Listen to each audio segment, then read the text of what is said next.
कृष्ण जय गोपाल कृष्ण जय गोविंद कृष्ण जय गोपाल कृष्ण जय गोविंद कृष्ण जय गोपाल कृष्ण जय वायु तिरुवायु मुजुपुरुवै मारगवायुवायु हरवालमामुनिवन् स्वादिवन् आलं तिरुवायु मुजुपुरुवै मानगत्तारु तेरम्मणि इरैतं सीर वादि तुरुणाभिवादि सुन्दर जगत्तोलने वादि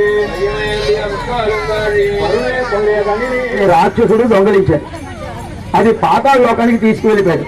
మరి పాతాళ లోకానికి వెళ్ళాలి అంటే 7 సముద్రాలు దాటి వెళ్ళాలి. ఆ సముద్రంలో ఉండేటటువంటి శక్తి దేనికి లభిస్తుందంటే కూడా రెక్కలకి ఉండేటటువంటి మత్స్య అవతారంకు మాత్రమే లభిస్తుంది. చేపలాగా వెళ్తేనే వేగవంతంగా వెళ్ళగలడని తను సృష్టించేటటువంటి జీవికి కూడా ప్రాముఖ్యతనిచ్చాడు. వేదాలను కూడా పరిరక్షించాడు. కాబట్టి ఆ విధంగా సృష్టి రక్షకుడైనటువంటి స్వామిని వేదాలన్నీ కూడా లేకపోతే అనర్థం వస్తుంది తప్ప అర్థం రాదు.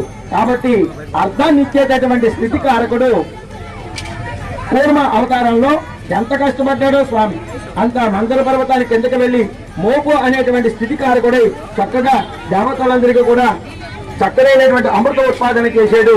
రాక్షసులందరికీ కూడా కాస్త దూరం చేస్తారని యాజమాన్యం పక్షాన, మా సేవకుల పక్షాన, మా గ్రామ ప్రజల పక్షాన అందరికీ కూడా పేరు పేరుగా తెలియజేస్తున్నాం. జై శ్రీమన్నారాయణ. ఇక్కడ తీర్థగోష్ఠి ప్రారంభం.